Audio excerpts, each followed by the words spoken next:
Bien. En primer lugar, bueno, deseo darles las gracias a todos ustedes por estar aquí y por, como digo siempre, por permitirme disfrutar el error tipo 2. El error tipo 1 es cuando uno hace todo bien y le sale mal. El error tipo 2 es cuando uno hace todo mal y le sale bien. O sea, básicamente, difícilmente los economistas sean populares, porque en general la verdad es que somos un bodrio, ¿sí? Somos unos pelmazos aburridos y, digamos, imagínense querer tener una sonrisa, por ejemplo, mirando al retrado. O sea, yo creo que el único evento gracioso fue el que tuvo es el tema ese, el frasquito. ¿No? O sea, es muy divertido, ¿no? Por otra parte, digamos, yo soy especialista en crecimiento en un país, digamos, que está enfermo de keynesianismo, enfermo del corto plazo, sí, digamos, tremendo, una miopía sideral. Imagínense cuando yo me pongo a hablar de 1000 años, 2000 años de historia, o sea, parece una cosa así como un disfrazado sin carnaval. Y además, o sea, esa rama de la economía requiere mucha matemática, con lo cual, o sea, además, o sea, yo soy especialista en temas de economía matemática, di muchos años clases de economía matemática, con lo cual quiere decir que pertenezco a un grupo que es un bodrio adentro del bodrio. Y como si todo eso fuera poco, soy liberal en un país de zurdos, con lo cual evidentemente, digamos, lo que me está pasando es más raro, no que un cisne negro, sino que 100.000 cisnes negros. Así que, por sobre todas las cosas, quiero darles las gracias. Gracias por estar aquí, gracias por acompañarme y gracias por luchar por las ideas de la libertad, que son las que hicieron grande este país, sí, hasta que llegó el populismo salvaje. Lo que tiene que ver con la presentación, básicamente son 3 elementos que describen por qué yo me enamoré del capitalismo, en definitiva. O sea, como economista, lo primero que me sorprendió del capitalismo fue su productividad. Es decir, al margen de que nunca tuve dudas que cuando el muro se cayó en el 89 aplastó a los zurdos. Digo, te mando menor. Lo aclaro porque en muchas instituciones parece que el muro no hubiera caído. Es decir, parece que está floreciente. Por otra parte, una vez que uno ve esos números, cuando se encuentra con algún socialista ya no, digamos, precámbrico, sino que tiene un poco más de cerebro y se da cuenta que efectivamente el muro aplastó a esas ideas abominables, horrorosas, espantosas. Entonces vienen con el versito de que el sistema es injusto. Entonces, el segundo escalón en este romance con el liberalismo y con el capitalismo es cuando uno se pone a mirar estos temas de la desigualdad con fundamento y descubre que en realidad el único sistema que es justo es el capitalismo. Y como si todo esto fuera poco, además el capitalismo es estéticamente superior, lo cual no debería llamar la atención, porque básicamente el capitalismo, es decir, el eje central es el individuo, y como tal situación implica reconocer que todos somos distintos, que gracias a Dios somos distintos, porque entre otras cosas eso favorece la división del trabajo y la cooperación social, que es por ejemplo lo que hace que aquellos países que son más abiertos sean 9 veces más ricos que los que son cerrados. Y esto, digamos, tiene una cuestión de índole artística también, porque ¿qué es lo que asegura, digamos, el capitalismo? Es la igualdad ante la ley, la igualdad de reglas, porque no hay nada más salvaje que querer asegurar la igualdad de resultados cuando todos somos distintos, porque eso es un acto violento. Aparte, imagínense que si se lograra esa tan soñada igualdad que tienen los socialistas, seríamos todos iguales, lo cual sería un bodrio. ¿Cuál sería el sentido del arte?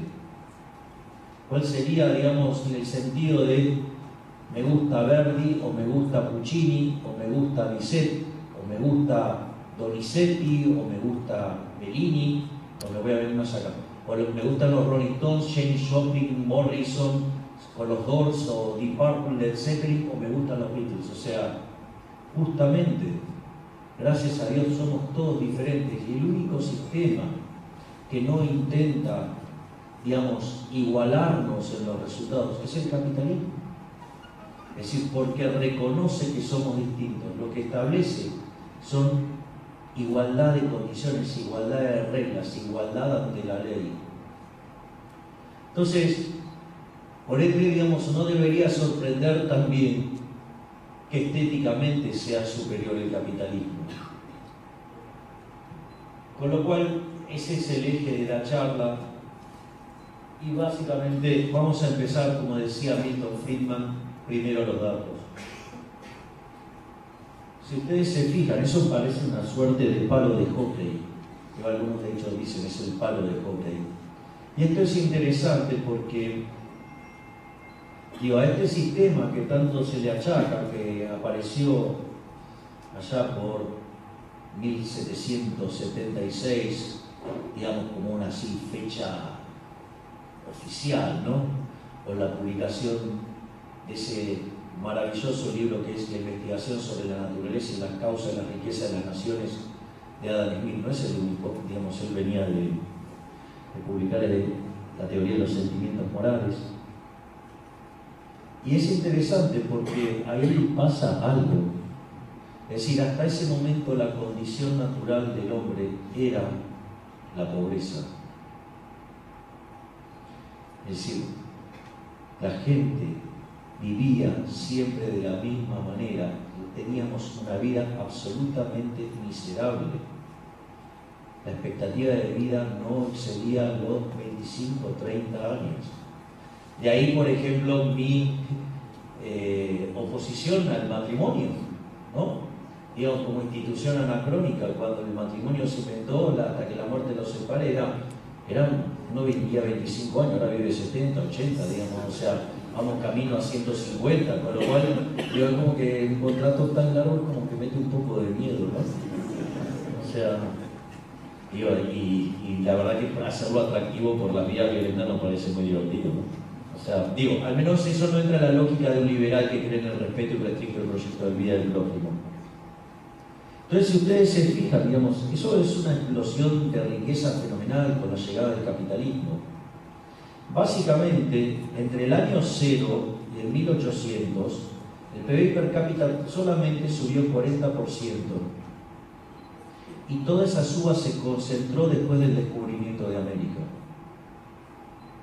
Sin embargo, en los 200 años restantes, o que siguieron, sí, el PBI per cápita se multiplicó por más de 9 veces y media.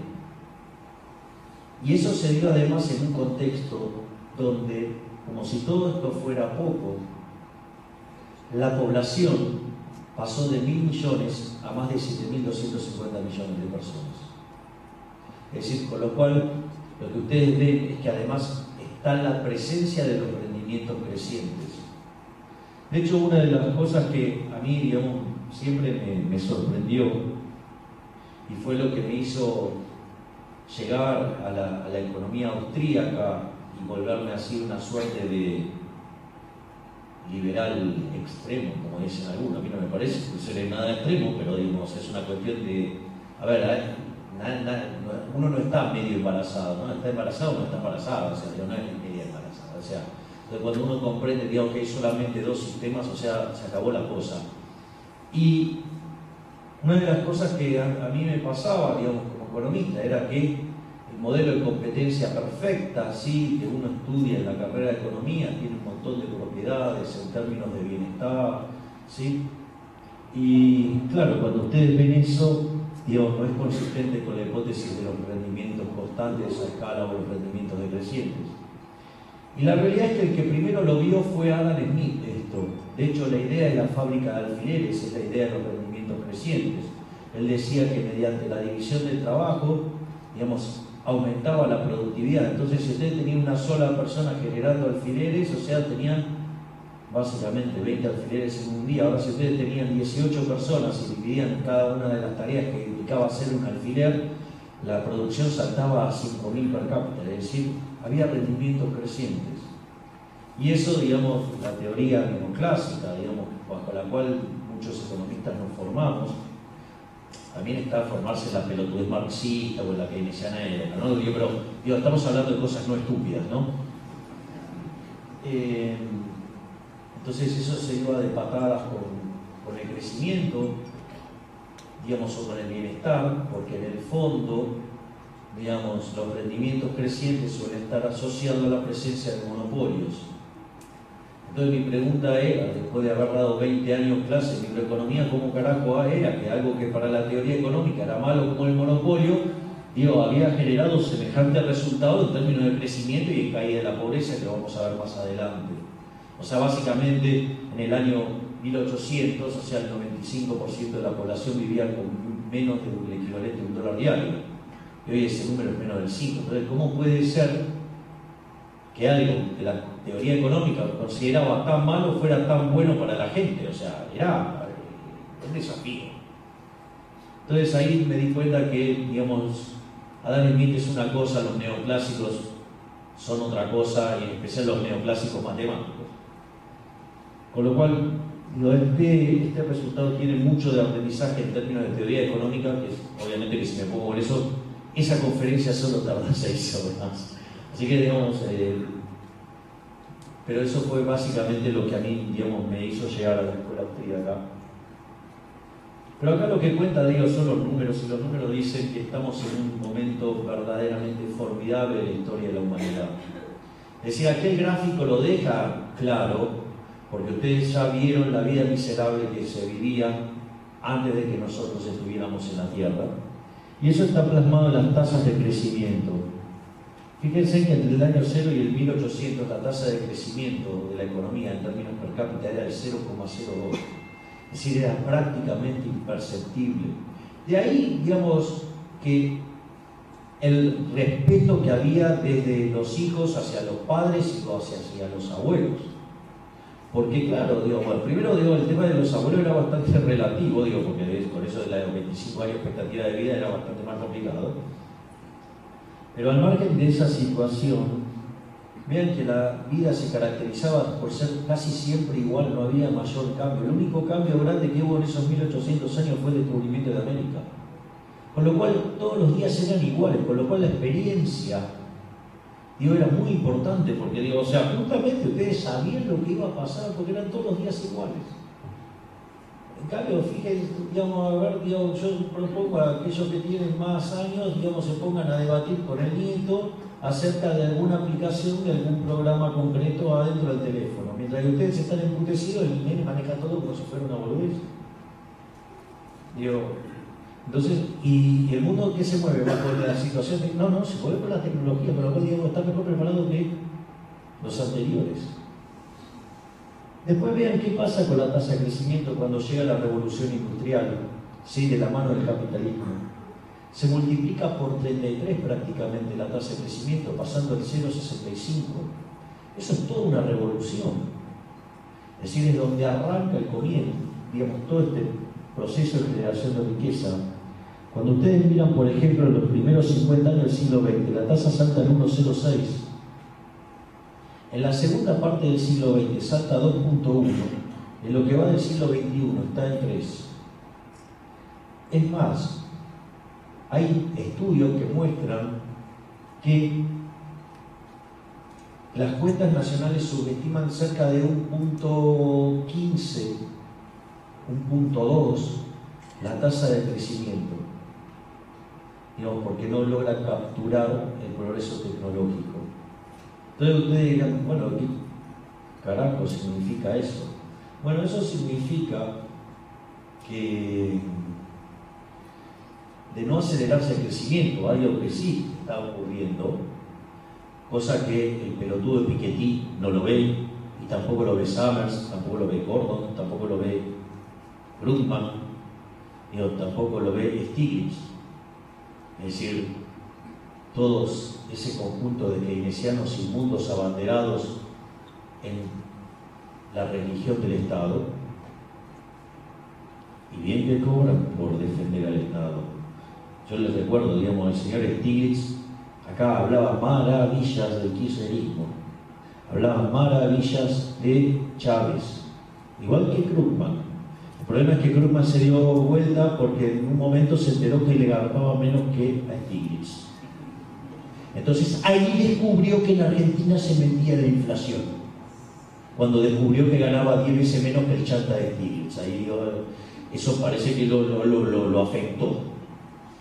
O sea, entonces son tan progres, pero fíjate, digamos, el señor Stiglitz, la carrada de guita que se llevaba, y el otro se enojó recién cuando se enteró que el otro se había llevado un cheque 10 veces más grande. Pero, digamos, al margen, digo, de los valores de los keynesianos, si nosotros corregimos ese 3% por la subestimación del progreso tecnológico, nos iríamos a tasas del orden del 4,25 aproximadamente.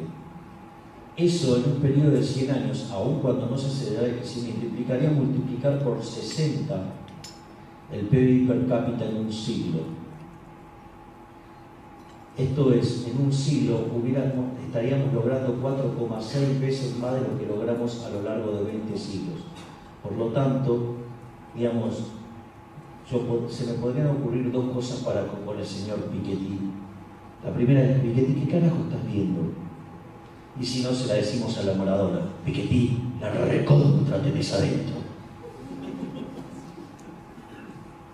Obviamente que la contracara de esto es la cantidad de años que se necesitan para duplicar el crecimiento. Entonces fíjense que de acuerdo a la dinámica que traíamos a inicios de lo que era el siglo 0 al año 1800, ustedes necesitaban casi 3.500 años para duplicar el PIB per cápita. O sea, tremendo, una cosa espantosa. Vean que cuando van al siglo XIX cae a 107, para la primera mitad del siglo XX va a 65,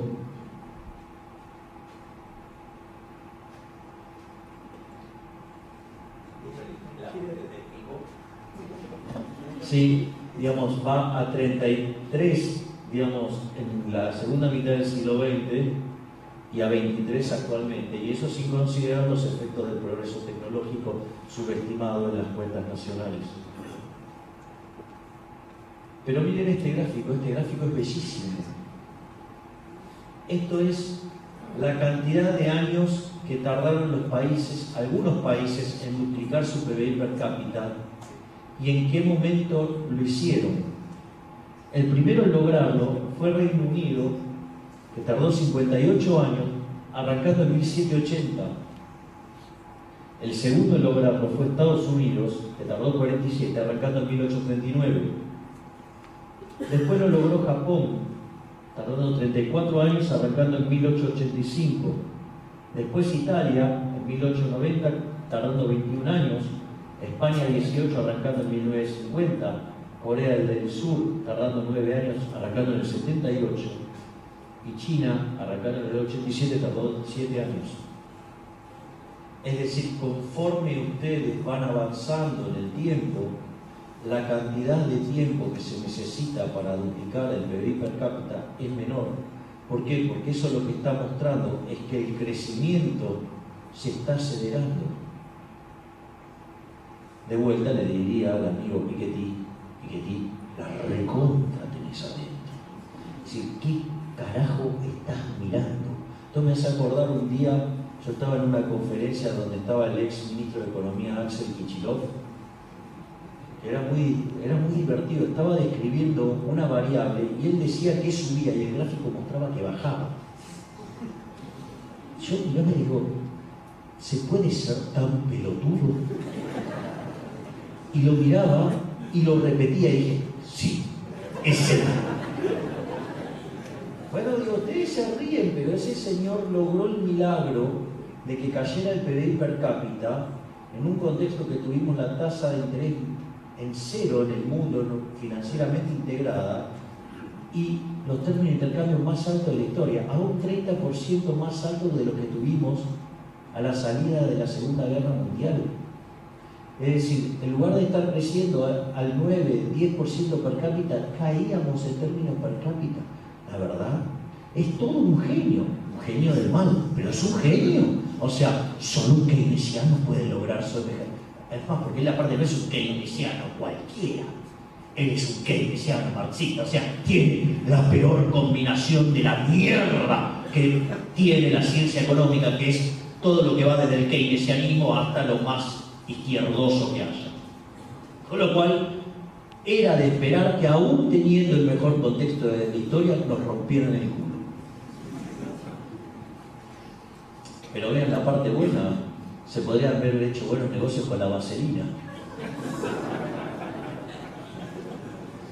Y acá está la contracara. Este es la cantidad de personas por debajo de la línea extrema de pobreza, es decir, aquellos que viven con menos de $1 diario. De ser el 95% de la población cuando eran 1.000 millones de personas. Hoy, con 7.250 millones de seres humanos en el planeta Tierra, ese número es menos del 5%. De hecho, ya empiezan a cambiar la vara de medición. Porque, claro, o sea, ¿cómo le van a dar tanto crédito al capitalismo? ¿No? O sea, hay que hablar de la desigualdad y todo ese tipo de cosas. O sea, el capitalismo es la máquina de sacar gente de la pobreza, es la máquina de generar bienestar. Pero bueno, hay gente que no le gusta esto. Se resiste a los datos. Entonces, ¿qué dicen los datos? Los datos dicen que aquellas economías que son más libres crecen más que el doble que las reprimidas, porque crecen al 3,63 per cápita, mientras que las reprimidas lo hacen al 1,52. Ustedes, digamos, pueden llegar a creer que esto, digamos, es un tema trivial, menor. Hay un estudio del Banco Mundial que muestra que cuando la inflación supera el 20% se pierde 1,58 de crecimiento.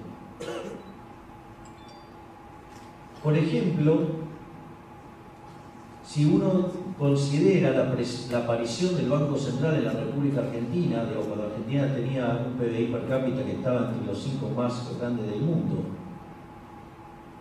y le pone los efectos de la inflación que generó el Banco Central, si uno corrigiera por esa variable, hoy tendríamos el mismo PBI per cápita que Estados Unidos. Con lo cual, digamos, 1,58 de crecimiento es un montón. Acá hay casi 2 puntos de diferencia, son 2,1. Así que imagínense la capacidad de generar riqueza que tiene el capitalismo. Pero ahí usted se encuentra la relación que cuanto mayor libertad económica, el PBI per cápita es más alto. Pero digo, puesto así, casi que uno puede creer que es una cuestión romántica y que como además somos superiores estéticamente, hacemos gráficos más lindos. En realidad no es que hacemos gráficos más lindos. O sea, yo creo que esta puede llegar a ser más creativa para hacer gráficos, pero ellos tienen tantas cosas malas que no pueden mostrar que no lo hacen. Es decir, el Estado, digamos, como hace tanto daño, les reprime la capacidad creativa para hacer lindos gráficos, cosa que nosotros aún haciendo gráficos peor nos quedan más lindos, que como por ejemplo este, o el que viene. Porque digo, al margen de eso, digo, a ver, ¿de cuánto estamos hablando? Y esta parte es muy importante porque aquellos países que son más libres son 8 veces más ricos que los que son reprimidos. Ustedes se dan cuenta cuando yo tengo que ir a un canal de televisión y me encuentro con un pelotudo que me dice, no, porque el socialismo está mejor, la concha de tu madre está mejor. ¿Sí? Hay 8 veces de diferencia. ¿Alguien me puede explicar cómo uno es mejor que 8? Ustedes comprenden el punto, ¿no? Es decir, cuando ustedes tienen los datos, ven esto y dicen, pero ¿dónde vive? Es decir, pero yo creo que, digamos, el socialismo es una suerte de pedazo de mierda, un sorete que se mete en la cabeza y no te deja pensar y tampoco ver los números. Pero, sí. Pero hay algo más interesante que esto es, porque como los socialistas, ellos son los buenistas y se preocupan por los que menos tienen, ¿qué pasa con los que menos tienen? Porque ahí en promedio hay goleada. Ahí hay goleada, ¿no? Digamos, 41 contra 5.400, hay goleada.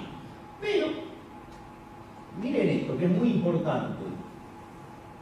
El decil más bajo de la distribución en un país libre está 11 veces mejor que el decil más bajo del país reprimido. Pero eso no es todo.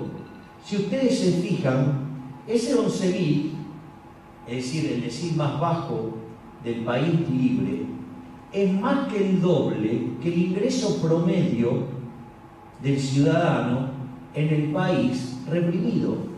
Y por el formato de la distribución del ingreso que lleva, puede ser aproximada con una log normal o una chi cuadrado, que significa que la moda, o sea, el valor que más se repite de la serie, está por debajo de la media, quiere decir que el 75% de la población tiene menos que ese ingreso.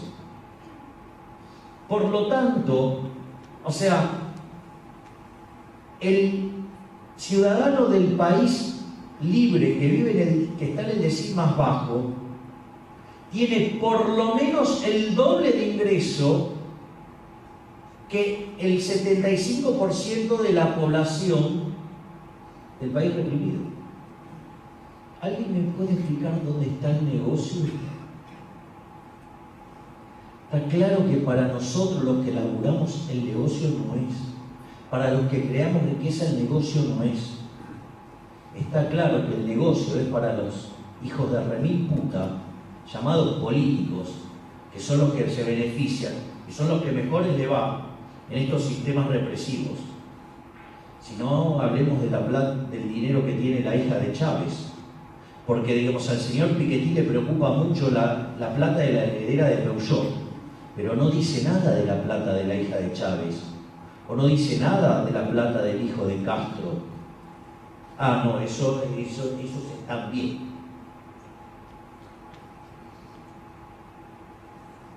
Y fíjense que además, en aquellos países que son más libres, hay 25 veces menos de pobres. De vuelta, ¿para quién es el negocio de esto? Porque está claro que si uno quisiera que a la gente le vaya bien, es decir, si los socialistas fueran verdaderamente socialistas y quieren el bienestar de la gente, deberían volverse capitalistas. De ahí que Hayek decía que si los socialistas supieran de economía no serían socialistas. Es más, miren esto, pero fíjense cómo se empecinan con los datos. Hasta la gente vive más. En los países más libres, la gente vive más. Es decir, frente a estos datos, no hay con qué darle. Entonces, obviamente, frente a tanta contundencia, algunos siguen, digamos, sosteniendo el socialismo estúpido, pero otros, digamos, o sea, van por una batalla en otra línea que tiene que ver con la desigualdad. Y obviamente que está siempre teñida de mentiras. Entonces, para poder identificar las mentiras de los socialistas, lo primero que hay que entender es sobre qué se basa el capitalismo. Digo, porque eso nos va a permitir entender cuáles son los valores subyacentes dentro de la lógica del capitalismo. Entonces, las instituciones del capitalismo son básicamente cinco. La primera es la propiedad privada, y eso está asociado con los mercados libres. Cuando se instauró el socialismo, Mises predijo que el socialismo iba a fallar, que iba a ser un desastre. Y básicamente el eje central era porque no pueden hacer cálculo económico. Es decir, no pueden determinar los precios. Como no se pueden determinar los precios, consecuentemente no pueden hacer cálculo económico, no pueden determinar qué es mejor o qué es peor. Y para eso es muy importante la existencia de propiedad privada y mercados libres. Los mercados libres quiere decir que ustedes toman decisiones sin la intervención del gobierno, sin la interferencia del Estado. Es decir, ustedes hacen intercambios voluntarios, ¿sí?, en los cuales no interfiere el Estado. Y lo que intercambian, ¿qué es? Su propiedad. De hecho, anoche, cuando estuve en el programa de Luis Novares, en un momento le dije, tenía que explicar en muy poco tiempo qué era el problema del cálculo económico. Le dije, bueno, supongamos que yo quiero comprar esta mesa. Digo, como esa mesa no es de él, ¿qué precio podía poner? Cualquier cosa.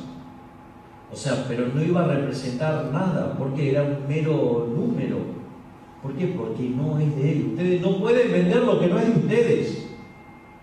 Si están vendiendo lo que no es de ustedes porque son chorros, ¿está claro? Digo, pues no es de ustedes. Entonces, evidentemente, no es lo mismo lo que yo voy a vender, no sé, este iPad, ¿sí?, que lo que lo pueden vender ustedes que no es de ustedes. Digo, eso está claro. Entonces, la existencia de la propiedad privada es vital. ¿Para qué? Para que en un proceso de mercado, digamos, libres, o sea, sin interferencia del Estado, ustedes pueden hacer intercambios voluntarios. Y esos intercambios voluntarios tienen asociados dos instituciones. Una es el intercambio, es decir, la entrega de bienes. ¿Y a cambio de qué? De dinero. Ojo con la definición de dinero, ¿no? Digamos, no necesariamente tiene que ser esos papelitos de mierda que tenemos en los bolsillos. Pero puede ser, digamos, el dinero puede tener, en algún momento fue la sal, el tabaco, digamos, el vino, sí, digamos, o sea, el oro, la plata. Bueno, ahora tenemos papelitos, pero digamos, o sea, al margen de eso, cuando ustedes hacen ese intercambio, entonces queda determinado ¿qué? Un precio. Es decir, pero ustedes tuvieron que poder entregar ¿qué? En el intercambio, su propiedad. Y lo pudieron hacer porque ustedes son los dueños de ese bien. Y el otro que le da, un bien que también es de él, salvo que sea un chorro. ¿Ok? Digo, estas cosas vale la pena aclararlas en un país donde, digamos, o sea, por ejemplo, hay gente con la mano muy larga, muy enamorada de lo ajeno. Digo, en especial lo que también la función pública, digamos, o sea, no solo, digamos, la de la anterior, digo, o sea, vale para todos. De hecho, se financia con una fuente coactiva que se llama impuestos. Así que, con lo cual, digo, parten de un robo. Pero, digamos, al margen de esa situación, cuando ustedes hacen ese intercambio, queda determinado que un precio. Y ese precio es un registro histórico que viaja al sistema como un mecanismo de información, mediante el cual, digamos, dada esa información, hay gente que empieza a tomar decisiones. Algunos comprarán, otros venderán. Y cuando los que quieren comprar ese precio son más que los que quieren vender, el precio sube. Y cuando ocurre lo contrario, el precio baja. Es decir, hay un ajuste. Por eso es tan importante la propiedad privada y los mercados libres. ¿Para qué? Para que este funcionamiento de coordinación funcione. Para que este mecanismo de transmisión de información funcione. Obviamente que cuando ustedes le meten el Estado, ¿qué pasa? Empiezan a meter ruido. Entonces, digo, el ruido, digo, el Estado o la inflación es al sistema de precios lo que ruido a la comunicación. Y cuanto más ruido tienen, ¿cómo va a ser? Y peor. Va a llegar un momento que no van a entender un carajo. Entonces, ¿qué van a coordinar? Todo para el culo. Entonces digo, así de fácil. Entonces, esos son dos pilares claves por los cuales, ¿sí?, se cayó el socialismo. ¿Por qué no podía hacer cálculo económico? Porque ustedes estaban haciendo transacciones ficticias, eran meros ajustes contables.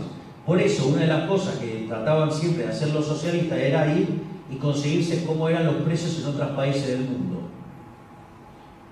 Claro, pero eso tenía que ver con los precios y las dotaciones de factores de otras partes del mundo y las preferencias. Consecuentemente, estaban tratando de importar algo que no tenía, digamos, ni pie ni cabeza. El tercer elemento que es muy importante es la competencia, pero no la idea estúpida de la competencia perfecta neoclásica con un número enorme de agentes. Eso tiene que ver con una cuestión de índole matemática para poder salvar un postulado de mierda que se llama óptimo de Pareto, que a mí me parece deplorable. Y lo voy a decir, porque si no después va a quedar este agarró, se tiró contra el óptimo de Pareto. Yo le voy a explicar por qué odio al óptimo de Pareto. El óptimo de Pareto dice que si ustedes pueden hacer una mejora sin empeorar a nadie, eso no era un óptimo de Pareto. Y si hacen esa mejora, donde mejora a alguien y no perjudican a nadie, eso se llama una mejora paretiana. Y cuando se agota eso, están en el óptimo de Pareto, ya están en el óptimo. Y en rigor, sí, esa idea es una porquería. Porque suena lindo, pero la verdad es espantosa. Yo le hago una pregunta. ¿A cuántos de ustedes prefieren la electricidad, el aire acondicionado y estas condiciones de vida a las que existía previo a que apareciera Edison con su lamparita? ¿Alguien me va a decir que prefiere la época de las velas y cagarse de calor, sufrir la humedad y todo eso? ¿Y alguien me puede decir si alguien tiene ese romanticismo por esa situación? Bien, y bien quisiera no.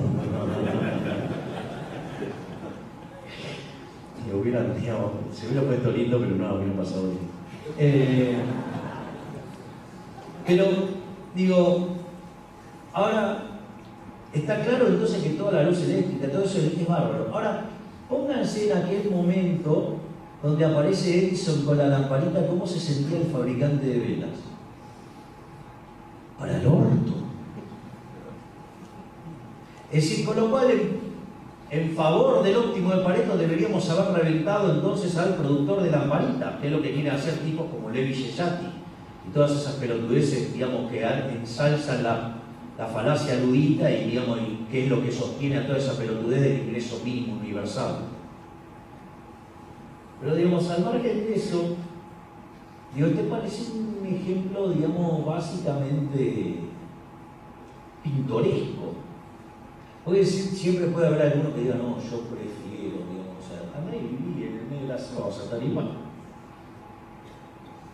Ahora, ¿qué es lo interesante? Que este ejemplo todavía sigue siendo un ejemplo light. ¿Ustedes se imaginan si por esas situaciones de la vida aparece alguien y encuentra la medicina que cura todos los males? En nombre del óptimo de Pareto no va a faltar el pelotudo que diga, che, pero a los productores de cajones le va a ir mal. ¡Y que se vayan a la concha su madre! ¡Me importa un carajo! ¿Te querés morir? ¡Morite vos! ¿Se dan cuenta? Es decir, siempre es tan bueno, digamos, por eso Borges era genial. Borges, que hacía, llevaba todo al extremo. Entonces digo, yo quiero ver qué carajo opinan si se llegara a dar esa situación que aparece el tipo que encuentra la pastilla que cura todos los males para que estemos todos en el estado de que además queremos estar. Y venga y diga, no, pero vos te imaginás, a los productores de Honka le va a ir mal. ¿No? ¿Por qué es eso?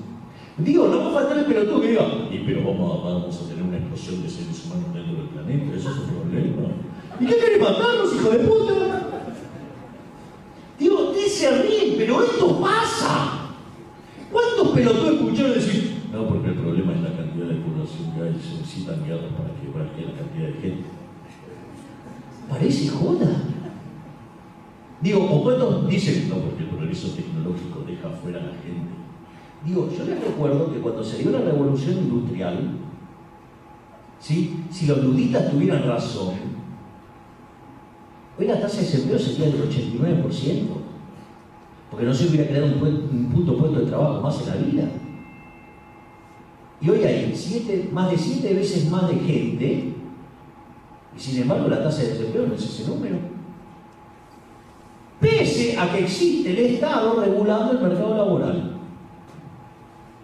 Y los amados nórdicos de los rojos locales, ¿saben que no tienen regulaciones de salarios mínimos?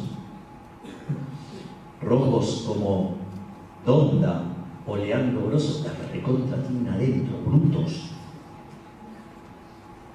Pero no queda todo ahí. ¿Cuántas veces han escuchado? No, porque ustedes los liberales adhieren a la teoría del derrame. No, pelotudos, nosotros no adherimos a la teoría del derrame. Nosotros creemos en la división del trabajo y en la cooperación social. Es decir, no, porque ustedes creen que la gente está igual. No, justamente nosotros festejamos las diferencias. Valoramos que somos todos distintos. Como consecuencia de ello, abogamos por la división del trabajo. Y como consecuencia de la división del trabajo nos especializamos, ¿sí?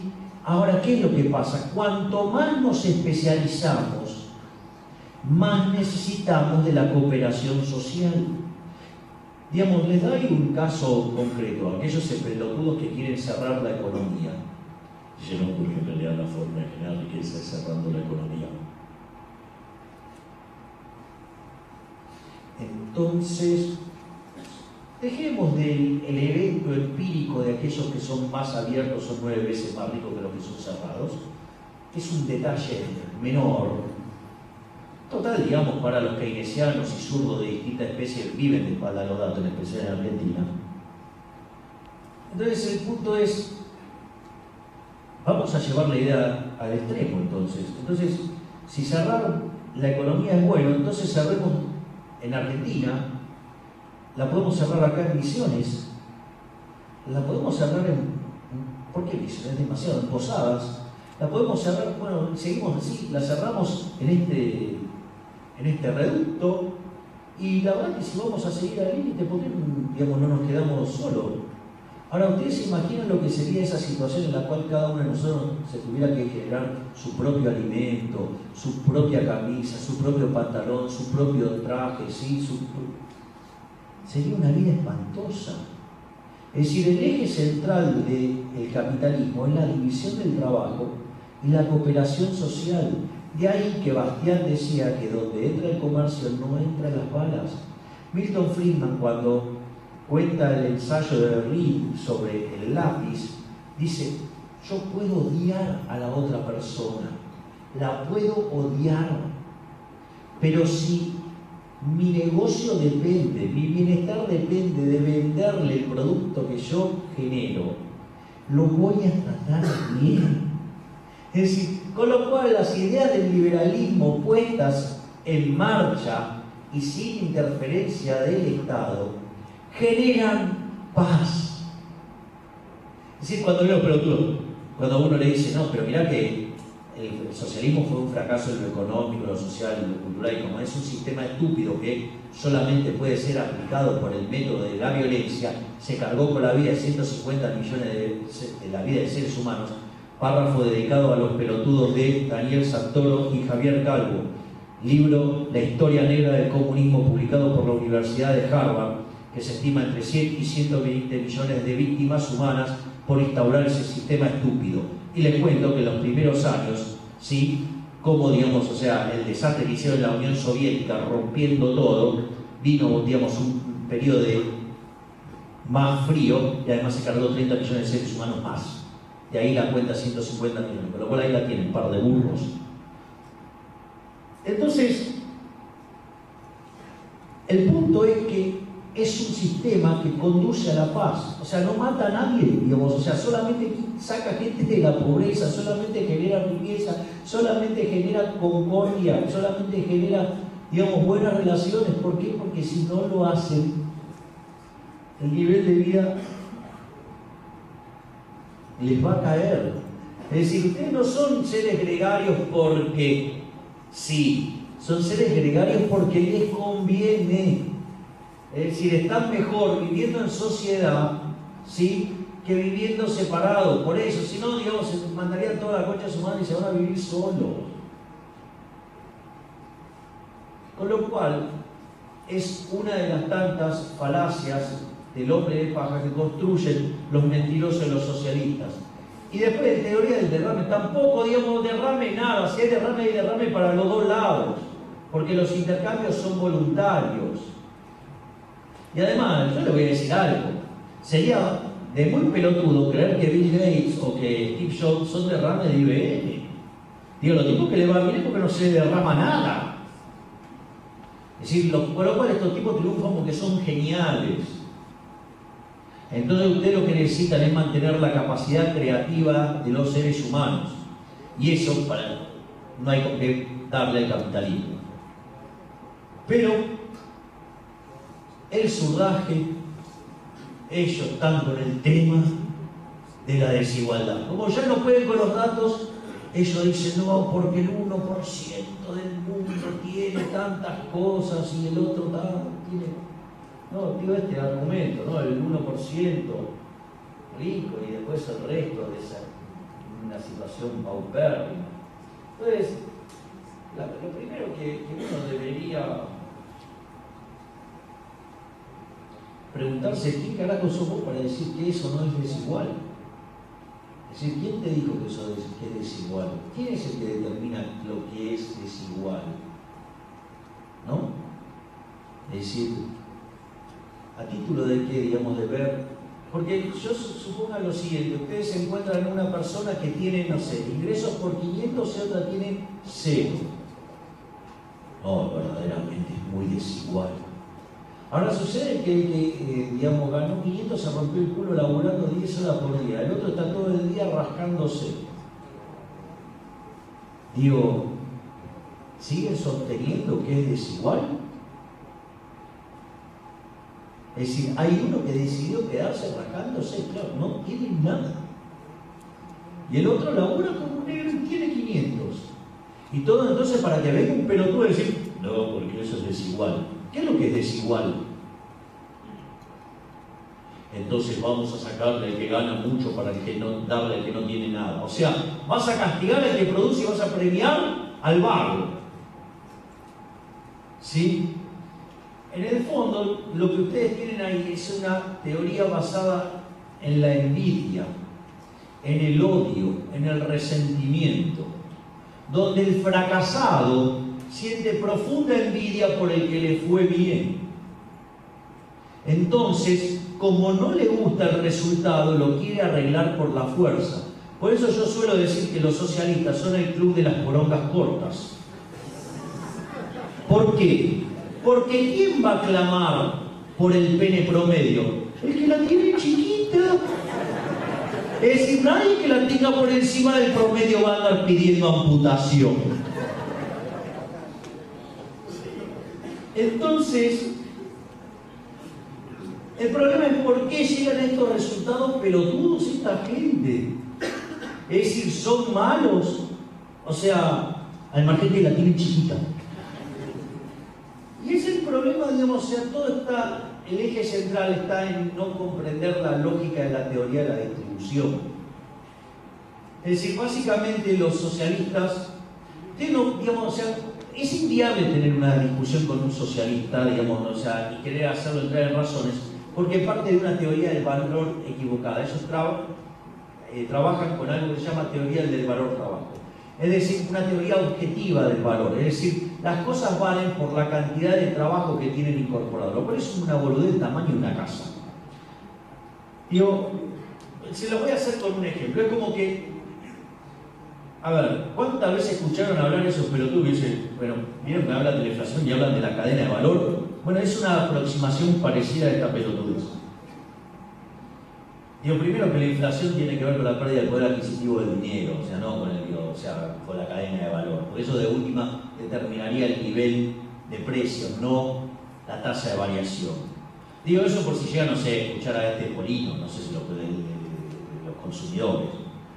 Entonces, pero Vayamos por el tema de la cadena de valor, hagamos un ejemplo. Supongamos que yo llego a una sociedad y veo que nadie toma vino. Ah, pero buenísimo. ¿Qué puedo hacer? Dedicarme a producir vino y llenarme de guita. Además, yo voy a estar yo solo en el mercado. Digo, es un golazo. Entonces, ¿qué hago? Me consigo la uva, ¿sí? Me consigo la botella, me consigo las máquinas para convertirlo en vino, me consigo la etiqueta, el corcho y todo. Y como además estoy solo, le cargo un bruto marketing. ¿Vieron cuando empiezan a joder con los grupos concentrados, con los monopolios? Digo, a ver, típico pelotudo hablando de los monopolios, Julio Barra, todo por ahí es culpa de los monopolios y los grupos concentrados. Entonces, ustedes agarran y como, digamos, tienen el monopolio, ¿qué hacen? Digo, pues están bien concentrados, son el único productor de vino, les cargan un bruto margen. Les pido que ahora cuando, digamos, o sea, me contesten la pregunta que les voy a hacer, sean bastante mesurados y ordenados por una cuestión de capacidad física. Porque les voy a preguntar, ¿qué hago con la botella esa de vino si estoy en una sociedad de abstemios?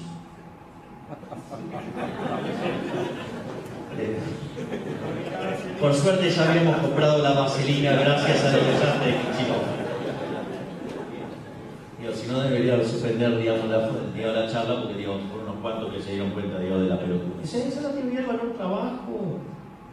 Es más, o sea, claro, no pueden, como entonces todo vale por el trabajo, entonces todo lo que tiene que ver el retorno del accionista, para ellos es explotación. Ahora, miren qué interesante, ¿no? Digamos, esta idea de la explotación. Digo, quiere decir que entonces el empresario es un explotador. Ahora, qué interesante, porque cuando ustedes miran todo el progreso tecnológico, ahorra trabajo. Es decir, que los empresarios que están explotando a los pobres trabajadores son tan pelotudos que hacen progreso tecnológico que ahorra trabajo y les baja la explotación. Se dan cuenta que son unos pelotudos los otros. No tienen gallete. ¿Sí? O cuando hablan de la igualación de la tasa de ganancia, o sea, con lo cual entonces todos los productos deberían tener la misma cantidad de trabajo. Con lo cual, digamos, se dan cuenta que es una pelotudez del tamaño de una casa. Y además, ¿qué intercambio podría haber si ustedes las cosas valen por la cantidad de trabajo que tienen? Entonces, digamos, ¿cómo van a intercambiar algo que tiene 10 horas contra algo que tiene 5? Entonces, ¿qué van a descubrir? Que entonces, digo, solamente cambiarían cosas por las que tienen el mismo valor, es decir, la misma cantidad de trabajo. Con lo cual, en el fondo no terminan intercambiando nada, porque si van a intercambiar cosas que valen lo mismo, o sea, en el medio además perdieron tiempo. Para tener ¿cuánto? El mismo valor, con lo cual es una pérdida de tiempo. ¿Se dan cuenta que es una estupidez? Digo, esto ya lo escribió von Bauer. No lo inventé yo ni nada, lo escribió von Bauer, se llama La crítica final sobre el marxismo, sobre el sistema marxiano. O sea, digo, esto existe. Ahora, digamos, ¿qué va a decir un socialista? El boludo de von Bauer no entendió nada. No, pero el problema es la teoría del valor trabajo.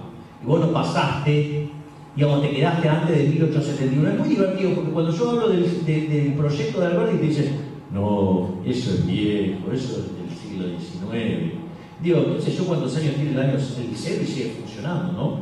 Digo, ellos van a una teoría del valor que, digamos, es previa a 1871, cuando Menger, ¿sí?, descubre la teoría subjetiva del valor, cosa que lo hace, digamos, en paralelo a Walras y a Hegel.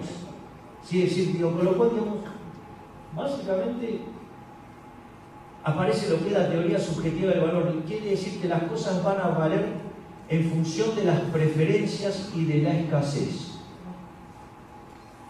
¿Qué quiere decir esto? Supongan lo siguiente, este ejemplo va dedicado a Julio Bárbaro y sus grupos concentrados. Les regalo el monopolio de vender cubitos en la Antártida.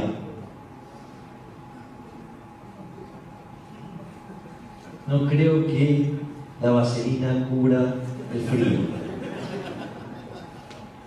¿Ok? ¿Se dan cuenta?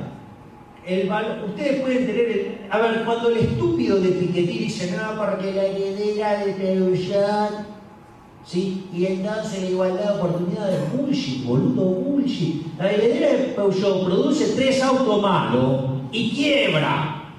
El que determina quién tiene el capital en la economía son los consumidores con su acto de compra.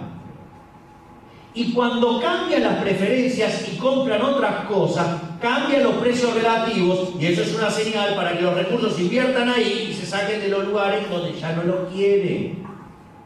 Hay que entender que el capital no son las máquinas per se.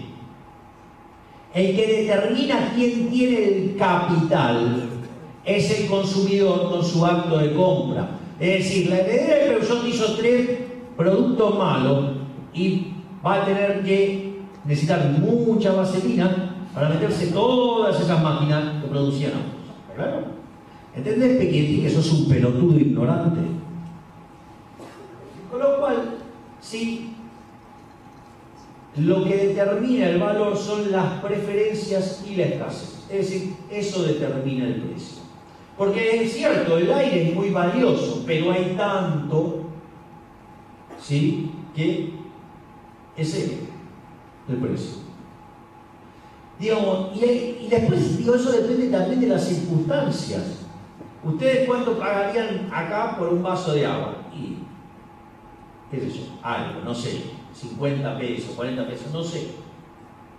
Ahora, ¿cuánto pagarían por esa botellita de agua en el medio del desierto del Sahara? ¿Se dan cuenta? Es decir, ¿por qué? Porque su valoración subjetiva cambió. ¿Está claro? ¿Se dan cuenta que eso de importar precio tampoco tiene sentido? Porque tiene que ver con las preferencias y la escasez en otros lugares. Entonces, a partir de eso, podemos pasar a determinar la remuneración de los factores. ¿Por qué es importante la remuneración de los factores? Porque es lo que vos después va a terminar explicando el ingreso que se generó y cómo se distribuye. Entonces, la teoría económica explica que la remuneración de los factores viene determinado por el valor del producto marginal de ese factor. Ejemplo, el salario viene determinado por el valor del producto marginal del trabajo. Esto es la multiplicación entre el precio, que es el precio de mercado del bien que se vende, que depende de las preferencias y de la escasez, y de la productividad. Por ende, si ustedes tienen un producto apetecible por la gente, tal que son premiados con un precio interesante, por decirlo de alguna manera, y además son productivos, se llenan de guita. Entonces, en realidad, solamente les va a ir bien en el capitalismo en tanto y en cuanto ustedes sean productivos, sirviendo al prójimo con bienes de mejor calidad a un mejor precio. Si no lo hacen, van a la quiebra. Es decir, ¿cuánto puedo pagar yo, productor de vino, por los distintos insumos en la sociedad de abstenio? ¡Cero! ¿Ok?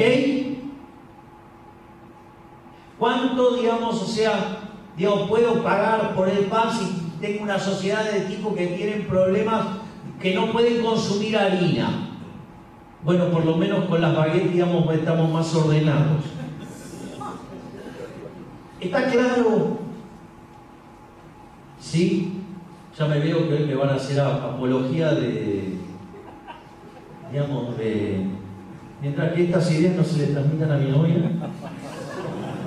Espero que lo esté viendo en simultáneo. Dani, no se le ocurra, por favor. Uno no llegó así a los 48 años porque sí, tiene una trayectoria. Pero también uno puede cambiar, ¿no? Como decía Albert Einstein, que todo lo que existe es óptimo, porque si no sería diferente. Y si no le gusta, también lo puede cambiar porque eso también es óptimo. Así que, uno deja siempre también abierto todo el conjunto de posibilidades. Entonces, a partir de ahí es que surge la distribución del ingreso. Es decir, aquellos que están en los mejores lugares de la distribución del ingreso son benefactores sociales, son héroes. Porque solamente pudieron llegar a ese lugar de la distribución porque sirvieron al prójimo con bienes de mejor calidad a un mejor precio. Ese es el eje central. Pero no, estos señores siguen empecinados en la justicia. Les parece injusto. Entonces, a los efectos de esto, les voy a contar vamos a hacer un ejemplo. A ver, digamos, ¿qué es justicia? Supongamos que estamos en España y hay un pelicito que la gasta jugando al fútbol. Se llama Messi. Tipo la rompe. O sea, aquel que lo tenga va a ganar todo. Evidentemente, como digamos hay gran pasión por el fútbol en España, todos van a pujar por tener a quién, a Messi. Ahora, pregunta, si ustedes fueran Messi y todos quieren contratarlo a ustedes, ¿qué harían? Digo, ¿a quién le venderían sus servicios? ¿Al que le pagan más o al que le pagan menos? O sea, van a ir al que le paga más. ¿Sí? Entonces, le dice Messi, bueno, yo voy a jugar en aquel que me dé todo el equivalente de la recaudación cuando se juega de local. Es decir, 2 estadios por mes. Consecuentemente, el club que lo quiera contratar a Messi tiene que duplicar el precio de las entradas. Entonces el problema es quién quiere pagar el doble la entrada para tenerlo a Messi en el equipo. Bueno, ese grupo de gente existe, se llaman catalanes. Entonces se lo queda el Barcelona. Empieza la liga y el Barcelona los caga goles a todos, les pega unos bailes morbosos a todos, o sea, y sale campeón de punta a punta, y entonces, digamos, van los catalanes y festejan en Madrid en pelotas y se les pasean todo y lo gastan, le pegan el gaste del siglo, los de Madrid están que les sale espuma por la boca. Acá el punto es, bueno, pero puede haber alguien que se ponga a mirar la distribución del ingreso. Entonces, cuando mira la distribución del ingreso, ¿qué va a pasar? Hay alguien que se llama Messi, que es profundamente rico. Después van a venir los jugadores y dirigentes de Barcelona. Después van a venir todos los españoles, salvo los catalanes. Y después vienen los catalanes. Punto 1. Si viene alguien y dice, no, porque acá la distribución del ingreso es injusta, porque si yo comparo lo que gana Messi respecto de lo que gana un catalán, la diferencia es de, bueno, no sé cuántas veces. Entonces, eso es injusto. ¿Quién carajo son para decir que eso es injusto? Pedazo de pelotudo. Pedazo de arrogante. La pregunta es, ¿todos los intercambios que tuvieron lugar en esta economía fueron voluntarios o fueron a punta de pistola? Fueron todos voluntarios. Cada uno de los que participó de este proceso obtuvo lo que quería y lo logró mediante intercambios voluntarios. Es decir, Messi es un héroe, no hay que castigarlo, es un héroe, sirvió al prójimo con un bien de calidad excelente, y lo que consiguió, lo consiguió por la voluntad de los catalanes que estuvieron dispuestos a pagar esas entradas. Y lo que no entra en la cuenta esa es que, por ejemplo, toda la gastada que le pegaron los catalanes a los de Madrid. O sea, ¿se imagina que si a su vez le sacaran guita a los de Madrid para dárselo a los catalanes porque están peores en la distribución del ingreso? Sería una locura. ¿Se dan cuenta de decir? Entonces viene alguien, opina sobre la distribución del ingreso y lo que no entendió nunca es cómo se generó ese proceso. Es decir, esa sociedad es hermosa, porque además todos consiguieron lo que querían. ¿O acaso, digamos, todos los españoles no catalanes que no quisieron pagar las entradas de Messi tienen derecho a quejarse de que no salieron campeones? ¿Querías salir campeón? ¿No hubieras pagado más? ¿No? Claro, pero eso no lo contemplan las cuentas nacionales y esa parte se les olvida a esta manga de infradotados. Ahora vamos a otro caso. Me subo al colectivo con mi amiga Cristina y vamos y nos sentamos a la última parte del colectivo y ella se sienta obviamente a la izquierda. Digo, como me senté en el medio también hay a mi derecha, recuerden que soy libertario. Digo, yo soy liberal en lo económico, en lo social y en lo cultural. Especialmente en lo cultural. Y también, si les gusta, en lo institucional. Pero eso, digamos, lo dejo para cuestiones de largo plazo. Entonces, en ese momento, digamos, entra un señor al colectivo con los bolsillos reventando de dinero.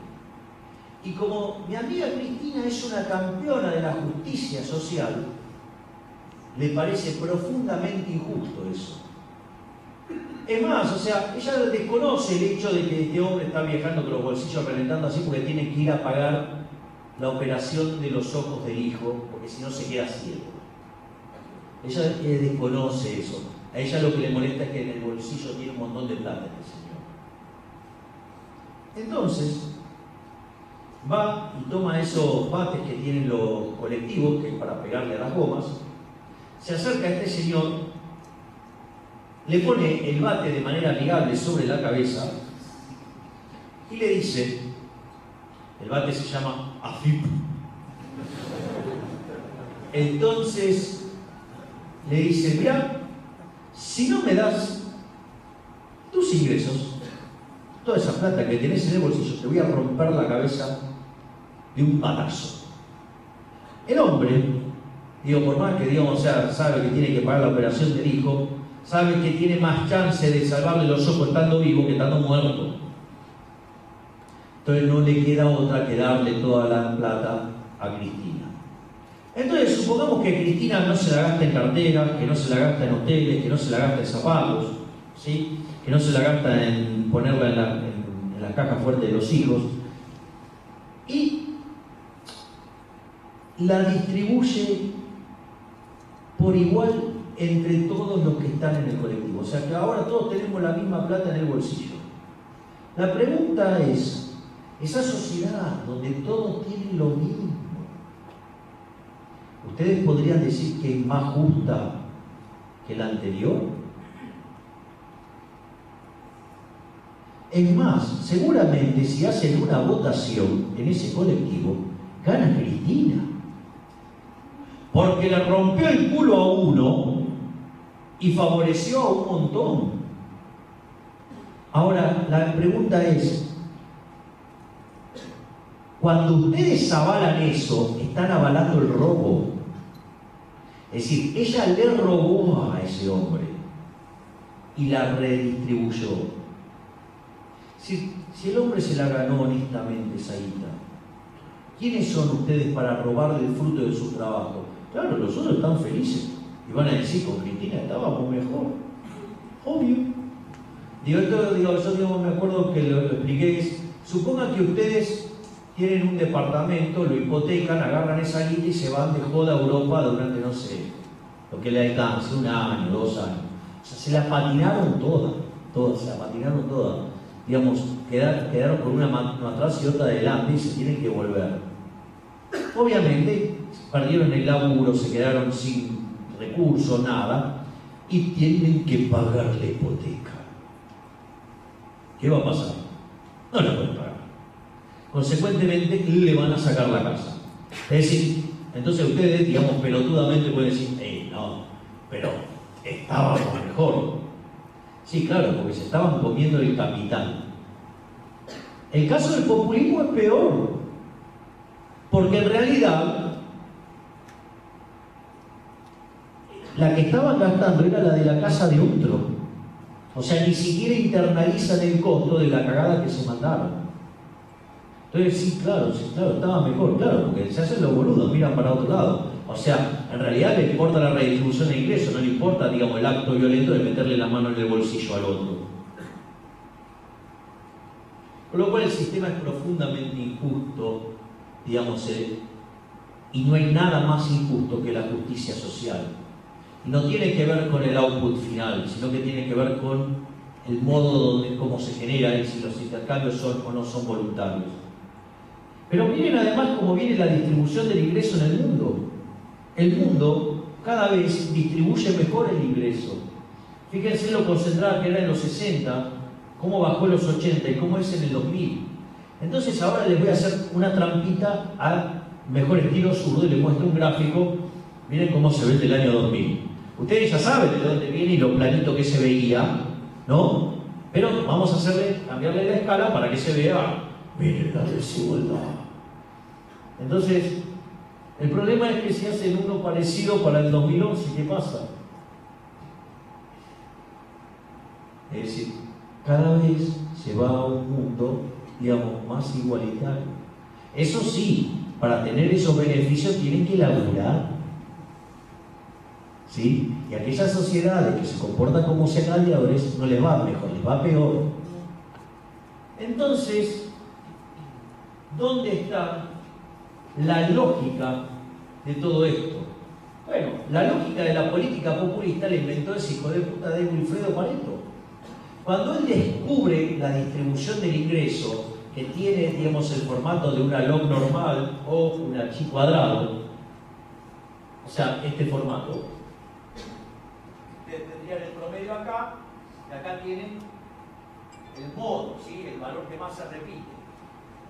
Y el 75% de la gente queda debajo del promedio. Entonces, claro, es un golazo. ¿Por qué es un golazo?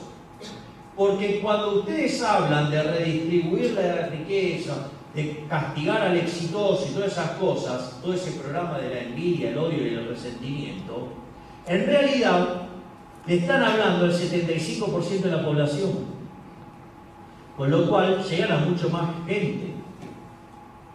Es decir, eso para que vean el tipo de pelea que uno tiene que dar cuando quiere defender un modelo ético y moralmente superior, ¿sí?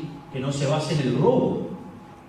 Entonces, y fíjense esto, yo recuerdo una vez a Víctor Humo Morales, también conocido como el relator del relato. Un día dijo que si no fuera por los malditos medios concentrados como Clarín, Cristina obtendría entre el 70 y 80% de los votos. Es de manual. Es de manual. Es decir, justamente es eso, el Pareto puro. Que dicho sea de paso, era lo que aplicó el señor Mussolini, que fue la fuente de inspiración de...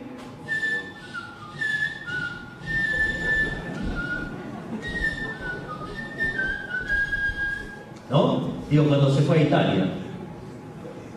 Entonces, ¿qué es lo que propone Milton Friedman? ¿Qué es lo que señala Milton Friedman? Milton Friedman, ¿sí?, decía, aquellas sociedades, ¿sí?, que ponen a la igualdad por encima de la libertad, no consiguen nada de hambre.